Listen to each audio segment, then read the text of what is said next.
Dadako po tayo sa ating gawain at ang pag-aaralan po natin ay sulat ni Apostol Pablo sa mga mananampalataya sa Colosas. Sa Colosas chapter 1, simula po sa verse 1 hanggang 8. Sa tulong po ng pag-aaral natin ngayon, nawa ay tumibay pa po ang inyong pananampalataya at dalangin ko po ang patuloy ninyong paglagong spiritual. Ang sulat na ito ni Apostol Pablo sa Colosas ay naisulat niya habang siya ay nakakulong. Tinatayang 61 AD or makalipas po yung 30 years matapos ang kamatayan at muling pagkabuhay ng ating Panginoong Hesus. At mahigit 2,000 taon naman po ang nakaraan sa panahon natin ngayon. Ang Colosas po ay isang maliit na bayan lamang na sakop naman siya ng Asia Minor na ngayon po ay Turkey ang pangalan. So, sumulat si Apostol Pablo na ang pagdidiin ay maipaalala na si Jesus ang pinakadakila sa lahat, na si Jesus ay sapat para sa lahat. Dahil noon po, sa panahon panahong ito ng mga taga-Colosas, may mga problema sila or may mga issue na hinaharap sila na mapapansin natin or makikita pa rin natin same issues, same problems sa panahon natin ngayon. Ano-ano po yon? False teachers, mga human traditions, mga filosofiya, at kung ano-ano pa na para bang naisasantabi or naibababa ang ating Panginoong Hesus. So noon po kasi, at tayo din naman sa panahon ngayon, sinasabi natin na si Jesus ang ating Panginoon. Sinasabi natin na si Jesus ang ating tagapagligtas. Pero sa dami ng umaagaw ng atensyon natin, sa dami ng pinagsisikapan natin sa buhay, sa dami ng mga pinagkakaabalahan, pinagkakagastusan natin, mga pinagtatrabahuhan natin, sa dami ng mga ginagawa natin at gusto nating marating at sa dami ng gusto nating magkaroon, para bang sinasabi nating si Jesus ay hindi sapat. Yung tipong Jesus plus something. Nawa po ang bahagi ng sulat na ito ni Apostol Pablo sa mga taga-Colosas ay magbigay karunungan sa ating lahat na atin pong magamit sa pagharap natin sa buhay, magagamit natin sa pakikitungo natin sa ating pamilya, sa komunidad kung saan tayo naroroon, at makapagpaalala sa atin ang pag-aaral natin ngayon na kung nasa atin si Jesus at ikaw ay na kay Jesus, wala nang kulang sa buhay natin. And karagdagang paalala po hindi naman natin sinasabi na baliwalain na lang yung mga bagay-bagay dito sa lupa. Halimbawa, estudyante ka, baliwalain na natin ang pag-aaral natin. Kung empleyado ka or nagnenegosyo ka, babaliwalain na lang ba natin yung mga paghahanap buhay natin? Hindi po natin sinasabing baliwalain na natin yung mga pangarap natin, baliwalain na natin yung mga nais nating marating or gawin.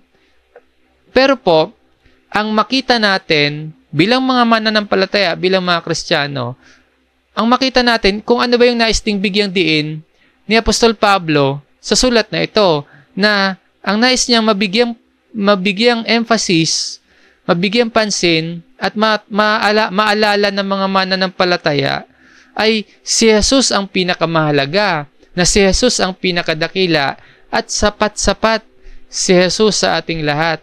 At kung nasa iyo na nga po si Jesus ngayon, masasabi mo at ang kumpiyansa mo sa sarili, ang pagtitiwala mo sa Diyos, masasabi mo sa buhay mo, dahil nasa iyo si Kristo, wala nang kulang sa buhay mo.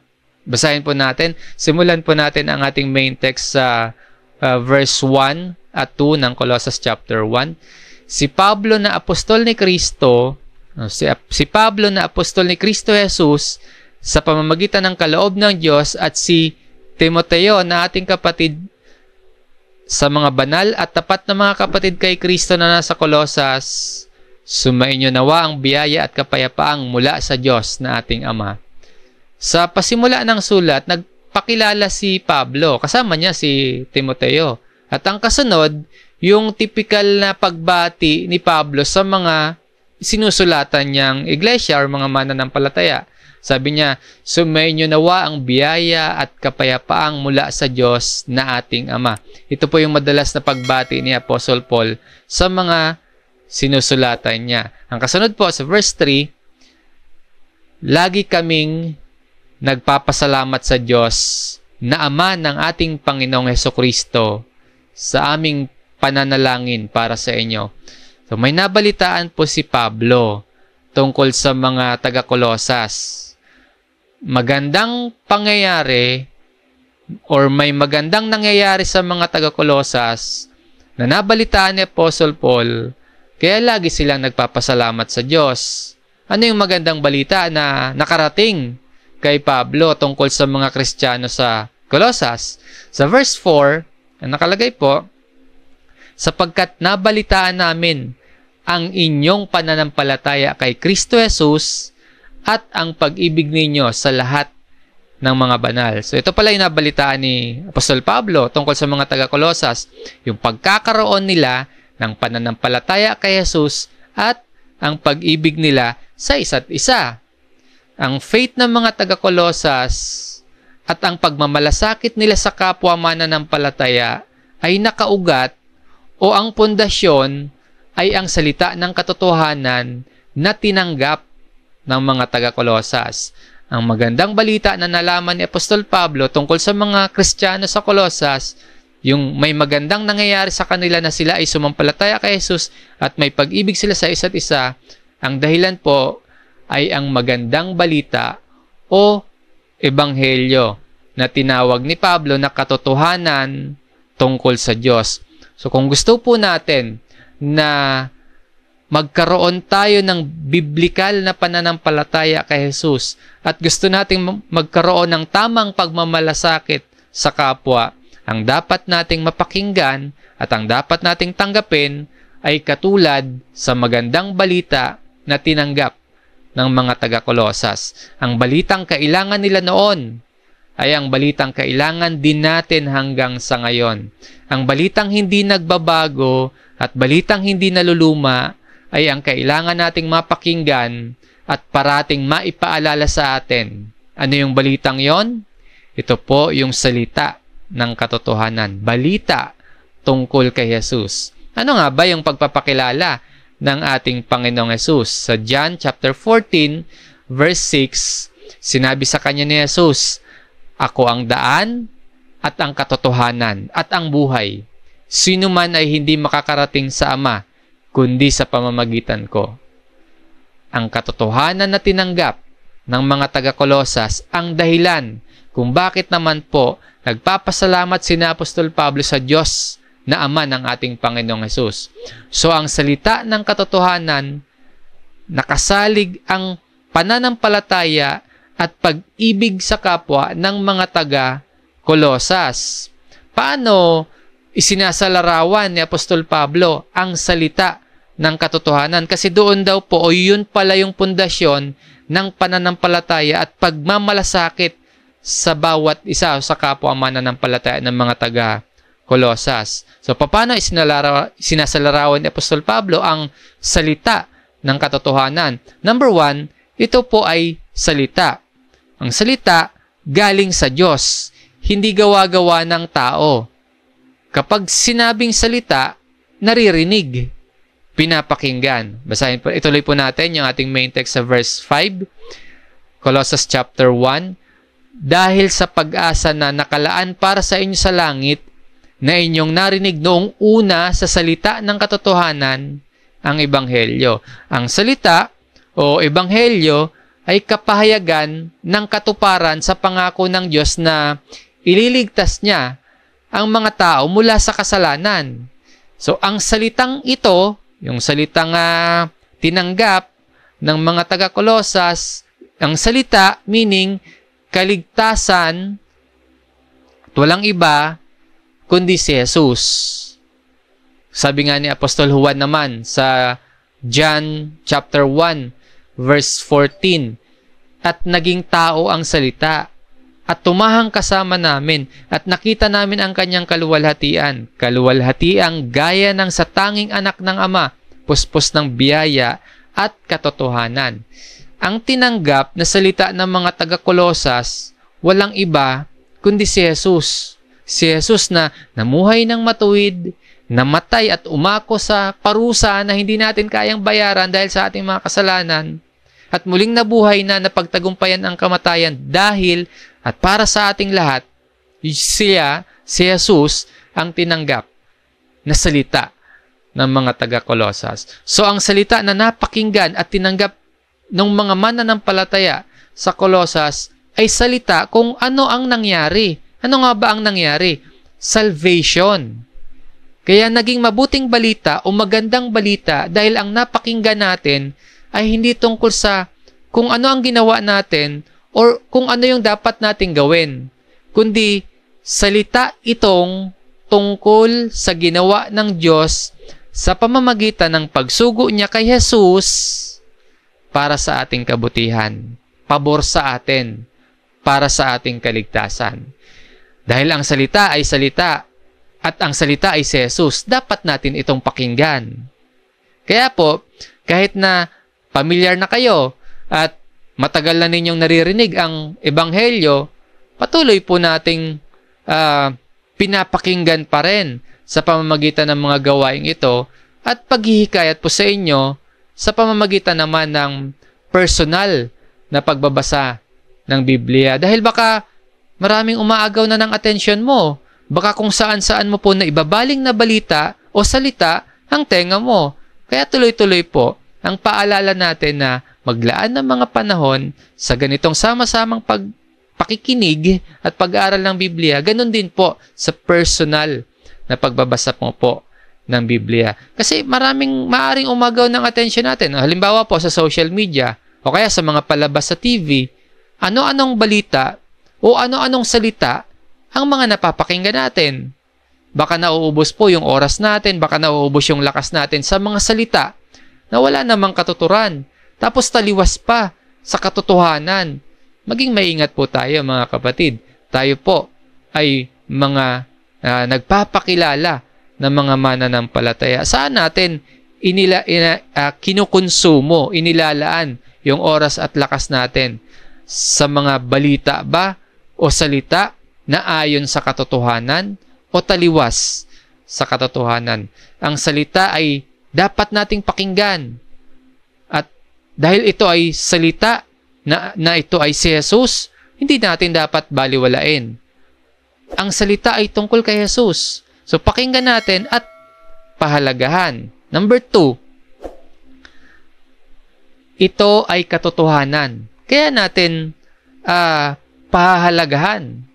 Yung napakinggan nating salita, papahalagahan natin dahil ito ay katotohanan. Nabasa natin kanina sa John chapter 14 sa verse 6, sinabi mismo ni Jesus na siya ang katotohanan.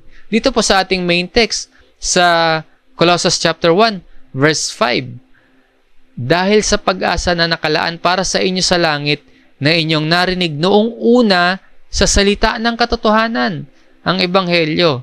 Kung ang katotohanan ay si Jesus, ito ay totoo. Kaya magandang balita ang Ebanghelyo kasi real news ito, totoo ito. Balita ito tungkol kay Jesus. May mga balita tayong napapakinggan. Minsan kahit hindi naman totoo, nakukuha yung atensyon natin. Pero dito po ba, ang atensyon ba natin hindi nawawala sa salita ng katotohanan? Paano mo tinatrato at paano mo pinapahalagahan ang Biblia sa ngayon? May interest ba tayo? Nakukuha ba nito yung atensyon natin? Baka, katulad kita kapatid, ang struggle ko po ay kung paano ko mapapagtagumpayan na sa bawat paggising ko sa umaga at bago ako matulog sa gabi, Biblia ang chinecheck ko at hindi ang social media. So meron tayong dapat na i-adjust, lalo na kung katulad kita. Meron tayong dapat na pagdidisiplina pa sa sarili. Isama po ninyo ako sa prayers ninyo mga kapatid. Idalangin natin ang isa't isa na maging priority natin sa buhay araw-araw ang Biblia. Naisulat ito dito ni Apostol Pablo dahil noon sa Colossus po, may mga katuroan, may mga prinsipyo, may mga doktrina at filosofiya na taliwas sa katotohanan ng salita ng Diyos. Kaya sumulat si Apostle Paul. Ano mang programa po, sa panahon naman natin ngayon na mapapanood natin sa internet, mapapanood natin sa TV, pati mga napapakinggan natin sa radyo, maging mga babasahin natin. Kapag ito po ay taliwas sa Ebanghelyo o taliwas sa salita ng katotohanan, hanggat maaari, iwasan po natin. Dahil mas mabuti po or mas mainam po na ibabad natin ang ating sarili, na lagyan o lamanan natin ang ating isip ng kung ano talaga ang sinasabi o nakasaad sa katotohanan ng salita ng Diyos. Ang narinig noong una at naunawaan ng mga taga-Kolosas, sabi po ni Apostol Pablo sa number 3, paano niya isinasalarawan, ito po ay biyaya. Binibigyang diin ni Apostle Paul na ang narinig nila at naunawaan ay ang katotohanan tungkol sa biyaya ng Diyos. At biyaya po ito para sa atin. Sa Colossus chapter 1 verse 6, na dumating sa inyo, gayon din naman kung paanong ito ay namumunga at lumalago sa buong sanlibutan, ay gayon din naman sa inyo. Mula ng araw na inyong marinig at maunawaan ang biyaya ng Diyos sa katotohanan. So, kung ano po yung salita ng katotohanan noon na kanilang narinig at naunawaan, na siya din naman nating pinapakinggan at inuunawa sa panahon natin ngayon, ito pala ay biyaya ng Diyos sa atin.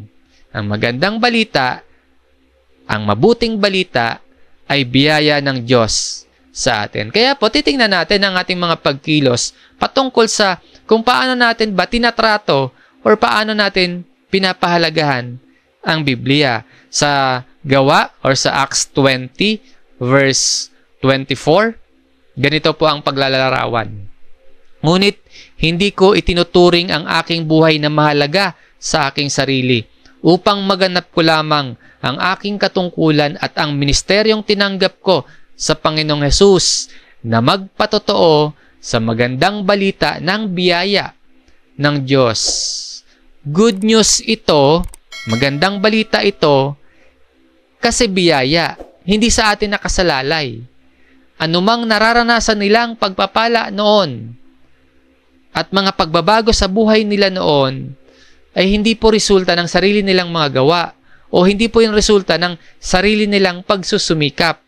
Hindi dahil mas matuwid sila kaysa sa mga kapitbahay nila, hindi dahil mas magaling silang asawa, o kaya mas mahusay silang mga magulang, o kaya dahil ba mas mabuti silang mga anak, o kaya mas mahusay silang empleyado kaysa sa maraming tao. Hindi po. At hindi rin po sila mas mabuting mga mananampalataya dahil lang sa sarili nila. Biyaya. Dahil hindi ito nakasalalay sa atin. Nakasalalay ito sa ginawa ng Diyos sa pamamagitan ni Jesus. Hindi natin nagawa at hindi natin magagawa, ibinigay ng Diyos. Kaya ang ating tinanggap ay magandang balita ng biyaya ng Diyos. Gawa ng Diyos para sa atin. At sa ating biyaya na tinanggap, huwag tayong matakot na magpatotoo. Ang ating buhay, ayon po dito, ang ating layunin sa buhay ay ang magpatotoo, to testify sa good news of the grace of God. Marami tayong balitang napapakinggan. Ang iba hindi maganda. Ang iba maganda naman. Pero anumang balita yon, yung marinig natin, madalas po ang epekto nito sa ilan lang. O kaya, ang epekto nito panandalian lamang at paglipas ng ilang araw, ilang linggo, ilang buwan, o ilang taon, mawawala na. Makakalimutan na. Pero ang magandang balita ng Panginoong Hesus, talagang maganda, talagang mabuti para sa ating lahat ang balita. At ito ang dapat nating paniwalaan at dapat din po nating panghawakan. Sa unang Korinto po, chapter 15, verse 1 hanggang 2. Ngayon, mga kapatid, ipinaalala ko sa inyo ang magandang balita na ipinangaral ko sa inyo na inyo nang tinanggap, na siya naman ninyong pinaninindigan, na sa pamamagitan nito kayo ay ligtas. Kung matatag ninyo itong panghahawakan, malibang kayo'y sumampalataya ng walang kabuluhan. Katulad po sa mga taga-Korinto, ang salita ng katotohanan na ating tinanggap, na ating pinaniwalaan at ating pinanghahawakan ay ang biyaya sa atin ng Diyos. Ang pagkakaroon natin ng kaligtasan at ang pagtanggap natin ng pangako ng Diyos ang tunay na biyaya na kailangan natin. Bakit kailangan natin na matatag na panghawakan? Upang po ang ating pananampalataya magkaroon ng kahulugan. Nung unang marinig ng mga taga-Kolosas ang magandang balita, nagkaroon po sila ng magandang simula. Magandang simula kasi nakatanggap sila ng biyaya ng Diyos. So paano naman nakarating sa mga taga-Kolosas ang magandang balita? Tingnan po natin yung tatlong hakbang mula kay Pablo patungo kay Epapras hanggang sa kung paano nakarating sa mga tao sa Kolosas ang ebanghelyo ni Jesus. Trace po natin yung movement backward. Unahin natin sa mga taga-Kolosas. Sila yung receiver. Nakarating sa kanila ang magandang balita. Basahin po natin ulit yung Colossus chapter 1 verse 5. Dahil sa pag-asa na nakalaan para sa inyo sa langit na inyong narinig noong una sa salita ng katotohanan, ang ebanghelyo. So unang pagkakataon po na narinig nila, maaring yung mga taga-Kolosas galing sa ibang relihiyon o kaya yung mga taga-Kolosas pwedeng sumasamba sila sa Diyos-Diyosan dati, o kaya ang iba ay galing sa pananampalatayang Hudyo. Nung makapakinig sila, nung dumating sa kanila ang ebanghelyo, inunawa nila ito. Sabi po sa kasunod sa verse 6, na dumating sa inyo, gayon din naman kung paanong ito ay namumunga at lumalago sa buong sanlibutan, ay gayon din naman sa inyo, mula ng araw na inyong marinig at maunawa ng biyaya ng Diyos sa katotohanan. Narinig at naunawaan nila kung ano yung salita ng katotohanan. Naintindihan nila. Nagdesisyon sila na ang ebanghelyo na ang paniniwalaan nila at ang ebanghelyo na ang magiging sandigan ng buhay nila. At hindi na lang nila ito basta tinanggap lang. Hindi lang basta narinig lang ng mga taga-Kolosas, kundi natutunan. Mababasa natin sa kasunod na verse, natutunan nila. Pinapakita nito sa atin na ang salitang ating napapakinggan, na ang dumating na salita sa atin at ating naunawaan ay hindi lang basta tinanggap lang, kundi magkaroon ito ng bunga sa ating buhay. So itong mga tao po dito sa Kolosas, hindi lang basta sila na-convert, kundi namuhay sila na tagasunod na ni Jesus. Ang nakarating sa kanilang balita ay namunga at lumago din sa kanila. Sino ngayon yung nagturo sa kanila? Paano nila narinig yung salita ng katotohanan? Kung sila po yung receiver ng gospel, sino po yung naghatid? Sa number 3 po, yung pag-trace natin backward, si Epapras. Hindi si Pablo ang nagturo sa kanila directly.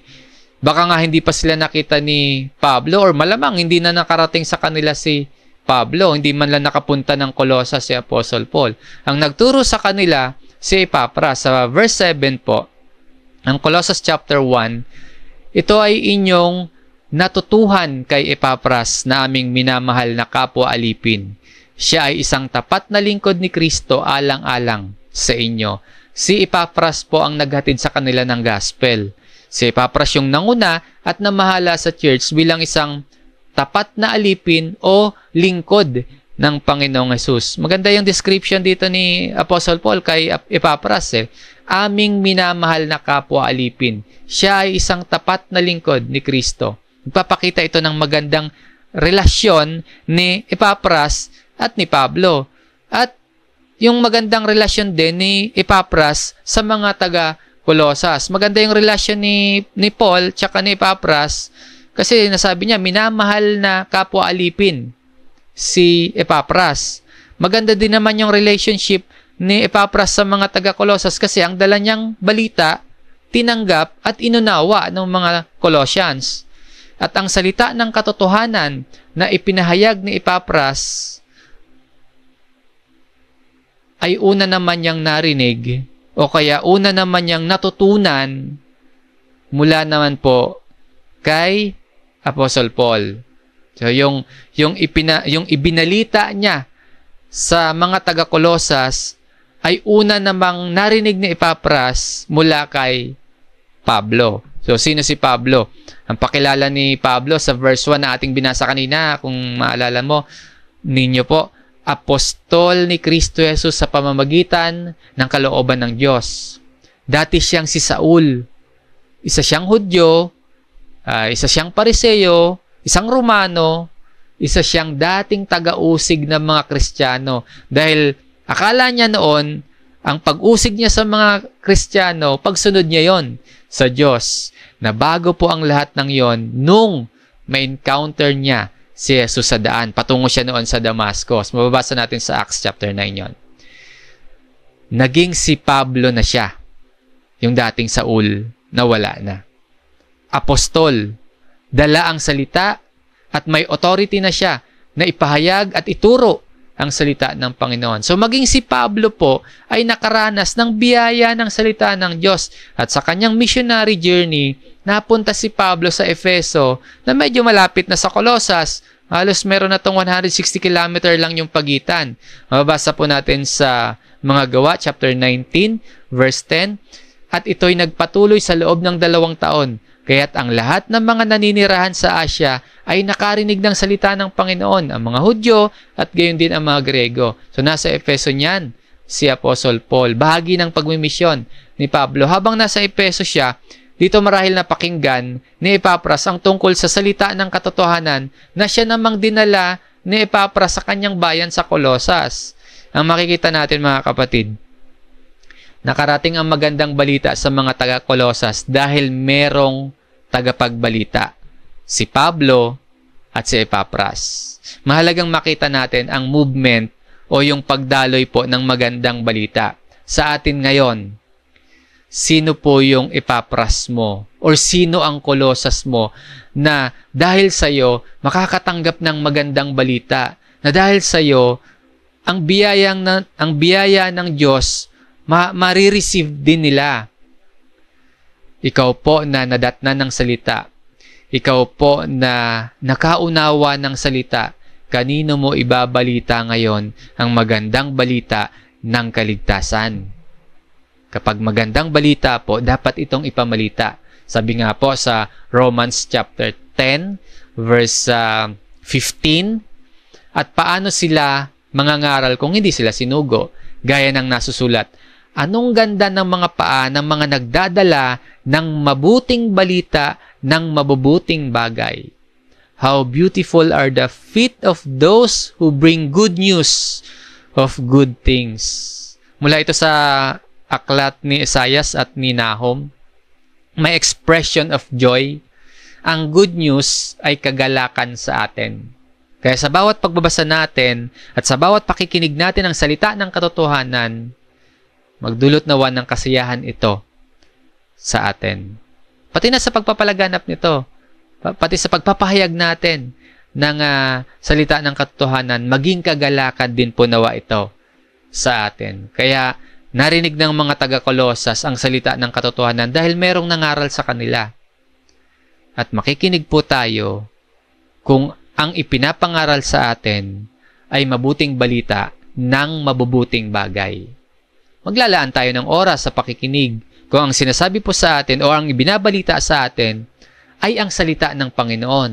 Kung taliwas po, kung kontra po sa salita ng Panginoon, iiwas-iwas tayo. Kung hindi po mabuting balita ng mabubuting bagay, iiwas-iwas po tayo. Sabi po sa Romans 10, verse 17 naman, kaya't ang pananampalataya ay nanggagaling sa pakikinig at ang pakikinig ay sa pamamagitan ng salita ni Kristo. Kung ano ang nasimulan natin at tinanggap natin na salita ni Kristo, tulad sa mga taga-Kolosas, panghawakan po natin ang salita ng katotohanan. Alagaan po natin. Maging maingat po tayo sa mga naririnig, maging maingat po tayo sa mga binabasa natin araw-araw, baka pumalihis tayo at mapabayaan natin at mawalang halaga natin ang magandang balita. Baka magkamali pa tayo ng ibabalita sa iba.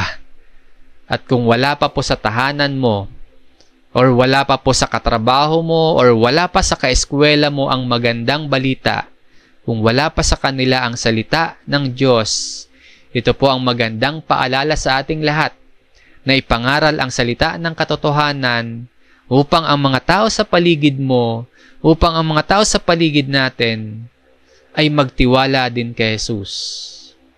Matanggap nila ang magandang balita. Kung tungkol sa ating Panginoong Hesus, kung sentro kay Jesus ang usapan, magandang balita yan. At kung magandang balita, tiyak, meron pong magandang bunga. Kaya po, magsisimula tayo na ipangaral ang magandang balita tungkol kay Jesus at magpapatuloy po tayo sa pagpapahayag dahil may magandang bunga po ito. Hindi lang sa atin. Ang magandang bunga, pati na rin po sa mga tao na madadatnan at tatanggap ng salita ng katotohanan. Ang laman po ng unang bahagi ng sulat ni Apostol Pablo ay pagtuturo niya na ang ebanghelyo ay ang kapangyarihan ng Diyos na bumago sa atin. At ang sakop o coverage po ng magandang balita ay ito po. Yung magandang bunga, yung coverage po, yung sakop ng magandang balita, dalawa. Mundo o buong sanlibutan at yung puso natin. Kaya hindi natin sasarilinin po ang salita ng katotohanan. Ang magandang bunga ng magandang balita, number 1, ang coverage niyan, buong sanlibutan. Sa Colossus chapter 1, verse 6, na dumating sa inyo, gayon din naman kung paanong ito ay namumunga at lumalago sa buong sanlibutan, constantly bearing fruit and increasing sa buong mundo.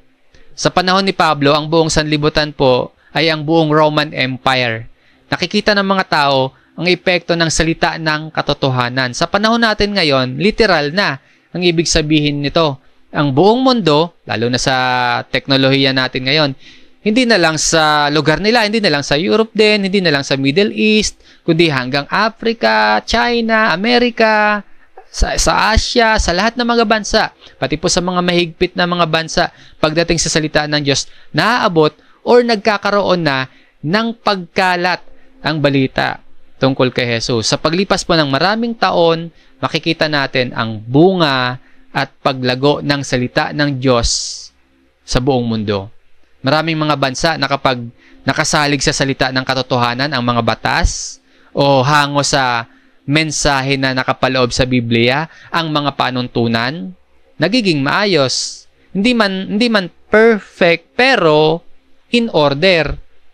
Kung ang narinig natin ay magandang balita, ikakalat natin ito saan man tayo mapunta at saan man tayo dalhin ng Diyos. Saan man tayo mapadpad, ipapamalita natin ang natanggap nating magandang balita. Ang pinaka-problema po talaga nating mga tao dito sa mundo, kasalanan. Kapag pumasok ang kasalanan, nawawala yung order. Kaya nagkakaroon ng paglala ng problema. Dahil sa kasalanan, nagkakaroon ng kaguluhan. Dahil sa kasalanan, magdadanas tayo ng parusa ng Diyos. Kung hindi natin susolusyonan ang main problem natin na kasalanan, kahit mapasa atin na ang maraming material na yaman, kahit makuha na natin ang lahat ng tagumpay na gusto nating makuha, kung mapapahamak naman po ang ating kaluluwa, talo pa rin tayo. Sabi ni Pablo sa Romans chapter 1 verse 16, bilang paghihikayat po pa din sa atin na magpatuloy po tayo sa pagpapahayag ng salita ng Diyos in words at sa gawa man.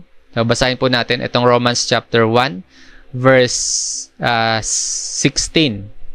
Sapagkat hindi ko ikinahihiya ang ebanghelyo, sapagkat ito ang kapangyarihan ng Diyos para sa kaligtasan ng bawat sumasampalataya, unay sa Hudyo at gayon din sa Grego. Kung ang problema natin at ang masamang kalagayan natin ay ang kasalanan, ang good news, yung hindi natin kayang pagtrabahuhan, yung wala tayong magagawa, ginawa ng Diyos at ibinigay niya ng libre sa atin. Ang magandang balita na ating tinanggap, ibalita din natin sa iba. Ang masamang kalagayan ng sanlibutan, si Kristo ang solusyon. Ipapamalita natin ang solusyon. Kaakibat po ng kaligtasan natin ay ang araw-araw na pagbabagong nililikha sa atin na maging katulad tayo ng ating Panginoong Hesus. Magsisimula sa atin dahil ang magandang balita ay may magandang bunga. Number 1, di ba? Sa buong mundo. Yung number 2, yung ikalawa, sa puso natin. Hindi lang global, kundi personal din. Sa puso din natin, babaguhin tayo o binabago tayo ng Ebanghelyo. Sa Colossus chapter 1, verse 6 pa din po, ang nakalagay.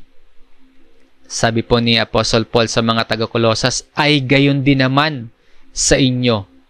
Ang epekto sa mundo ng Ebanghelyo ay nararanasan din personally ng mga taga-Colosas. Sabi po dito, ay gayon din naman sa inyo. Ano ang nangyayari sa kanila? Yung lumalago at namumunga. Anong nangyayari?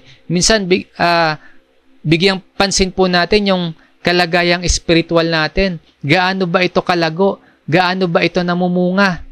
Gaano ba ka-healthy? Sa atin, sa ating sarili, madalas, ang tinitingnan lang natin, gaano ba tayo ka-successful na ngayon kung ikukumpara noon? Sa ating sarili, madalas, baka ang tinitingnan natin, gaano na ba kalayo ang narating natin? Gaano na ba kadami yung mga achievements natin sa buhay? Hindi po masama ang lahat ng yan. Huwag lang pong kakalimutan ang kalagayan at pangangailangan sa paglagong espiritual. So, dito po sa Colossus, ano yung lumalago? Ano po yung namumunga? Sa Colossus chapter 1, verse 4, balik tayo sa verse 4 para makita natin kung ano yung lumalago at namumunga na yun. Sabi po dito, sapagkat nabalitaan namin ang inyong pananampalataya kay Kristo Jesus at ang pag-ibig ninyo sa lahat ng mga banal.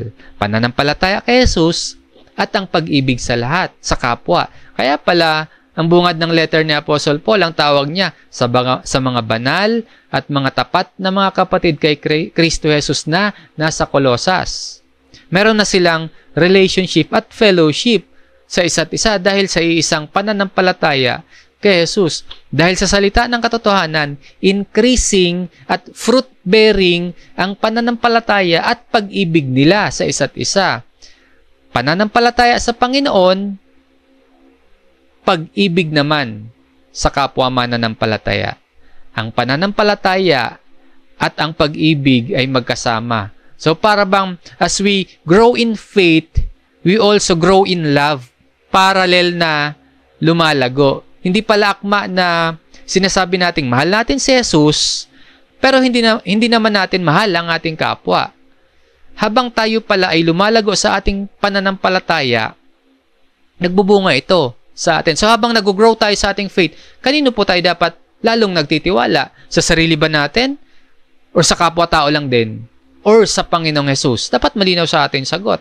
Habang lumalago tayo sa tayong lahat sa ating pananampalataya, mas nagiging mapagmalasakit ba tayo sa ating kapwa? Or baka mas lalo tayong nagiging makasarili?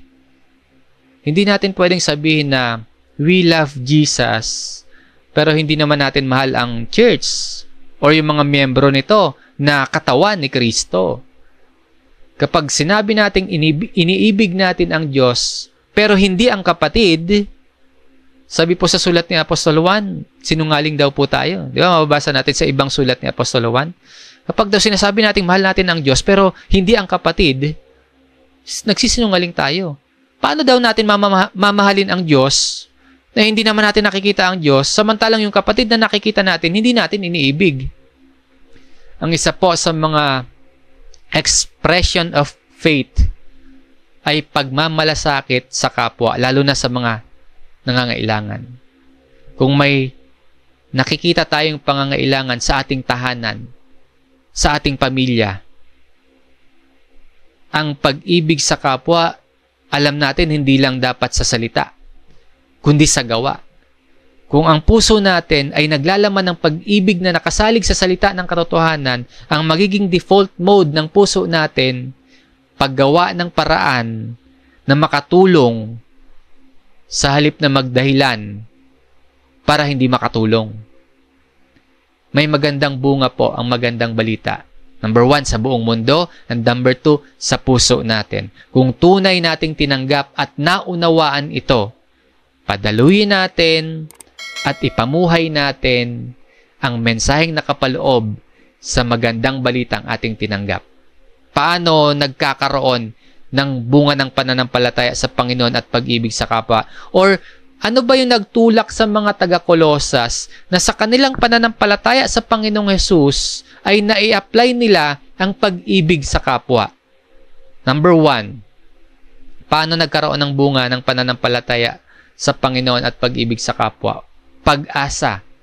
Mababasa natin ulit sa Colossus chapter 1 verse 5. Dahil sa pag-asa na nakalaan para sa inyo sa langit, na inyong narinig doong una sa salita ng katotohanan, ang Ebanghelyo. Because of the hope.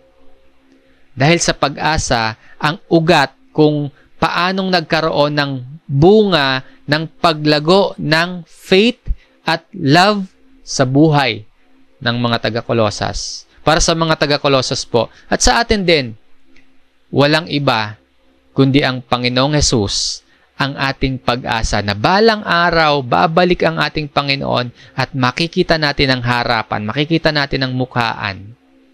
Ang pag-asa natin wala sa kanino mang tao para maging mabuti ang buhay natin. At kung si Jesus po ang pag-asa natin at babalik siya para matanggap natin ang nakalaan para sa atin, magiging loving tayo sa ating kapwa. Kaya na nating magsakripisyo ng oras, kaya na nating magsakripisyo ng lakas, even money, para sa iba dahil alam natin na kung nasa atin na si Jesus at hinihintay natin ang muling pagparito ng ating Panginoon, alam natin ang buhay natin ay wala ng kulang. Number 2, ano pa yung paano nagkakaroon ng bunga ng pananampalataya sa Panginoon at pag-ibig sa kapwa? Sa number 2, Espiritu. Sa Colossus chapter 1, verse 8, sa Kanya namin nalaman ang tungkol sa pag-ibig na ipinagkaloob sa inyo ng Espiritu. Sa CEV, He is also the one who told us about the love that God's Spirit has given you. Ang pag-ibig nila sa isa't isa at paglago sa pananampalataya ay gawa ng Diyos. Paano nangyari? Dahil kay Kristo, tinanggap na natin ang Espiritu. Ang Espiritu ang siyang patuloy na bumabago sa atin. Ang magandang balita ay may magandang bunga sa mundo at sa puso natin. Kung wala ang bunga, kailangan nating tanggapin si Jesus nang mapa sa atin ang Espiritu ng Diyos. Sa mundo natin, sa buhay ng maraming tao, ang daming bad news ang naririnig natin. Nandiyan na po yung bad news about kahirapan, hiwalayan at nasirang relasyon, krimen, kagalitan, kaperahan, kung ano-ano pa. Puro bad news. Nasaan ang solusyon? Nasaan ang pag-asa? Nawa maging malinaw sa ating pag-aaral kung saan at kanino katatakbo. Baka naman hanapin pa rin natin yung solution sa mga how-to books o yung self-help na mga aklat.